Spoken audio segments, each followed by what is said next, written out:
hello నమస్తే welcome to TFC news నేను మీ Shanvi YCP అధినేత వైఎస్ జగన్ జిల్లా స్థాయి సమావేశాలను నిర్వహిస్తున్నారు జిల్లాలకు అధ్యక్షులను నియమిస్తున్నారు మళ్ళీ మన ప్రభుత్వం గ్యారంటీగా వస్తుందని చెబుతున్నారు నమ్మకంగా ఉన్న వారికి పదవులు వస్తాయని భరోసా ఇస్తున్నారు ఈసారి కార్యకర్తలకు అత్యధిక ప్రాధాన్యం ఉంటుందని ఆయన నేరుగానే నేతలకు చెబుతున్నారు ద్వితీయ శ్రేణి నేతలకు ఈసారి తాను అధికారంలోకి రాగానే తగిన గౌరవంతో పాటు ఆర్థికంగా ఊతం అందిస్తామని కూడా అంతర్గత సమావేశాల్లో చెబుతున్నారు ఇవన్నీ మరి నేతలు ద్వితీయ శ్రేణి లీడర్లు క్యాడర్ నమ్ముతుందా అన్న ప్రశ్నకు మాత్రం సమాధానం దొరకడం లేదు ఎందుకంటే కార్యకర్త నుంచి నేతల వరకు తిరిగి యాక్టివ్ కావాలంటే కొంత సమయం పడుతుంది ఎన్నికల ఫలితాలు వచ్చి 4-5 నెలలు మాత్రమే అవుతుంది కొత్త ప్రభుత్వంపై విమర్శలు చేయడం తగదని కొందరు మౌనంగా ఉంటున్నా మరికొందరు మాత్రం స్పీడ్ అందుకున్నారు అయితే వైసీపీ నేతల సంఖ్యతో పోలిస్తే రెస్పాండ్ అయ్యేవారు అతి తక్కువ మంది మాత్రమే అసలు పట్టించుకోని వారు అనేక మంది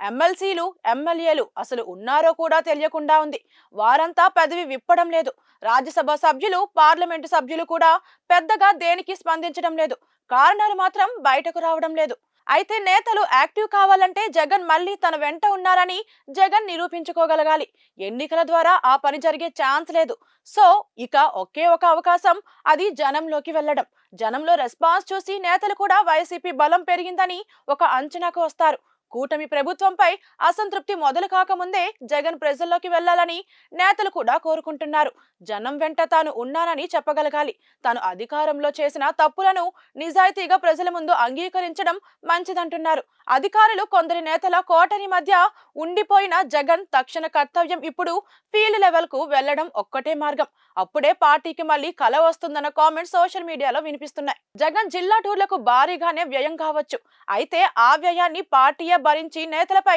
ఆర్థిక భారం మోపకుండా జనంలోకి జగన్ వెళ్ళగలిగితే ప్రజల స్పందన చూసి నేతలతో పాటు క్యాడర్ కూడా యాక్టివ్ అయ్యే అవకాశాలున్నాయి మన ప్రభుత్వం మళ్ళీ వచ్చే అవకాశం ఉందన్న అంచనాకు వచ్చేంత వరకు వైఎస్ఆర్ కాంగ్రెస్ పార్టీలో ఈ నిర్లిప్తత కొనసాగుతుంది దానిని పోగొట్టే బాధ్యత జగన్ పైనే ఉంది కేవలం తాడేపల్లి క్యాంపు కార్యాలయానికే ఎప్పటిలాగానే పరిమితమై కేడర్ ప్రజలకు దూరంగా ఉంటే మాత్రం నేతలు కార్యకర్తలు యాక్టివ్ అయ్యే అవకాశం మాత్రం లేదన్నది పార్టీ నేతలే అంగీకరిస్తున్న విషయం మరి చూడాలి జగన్ ఏం చేస్తారన్నది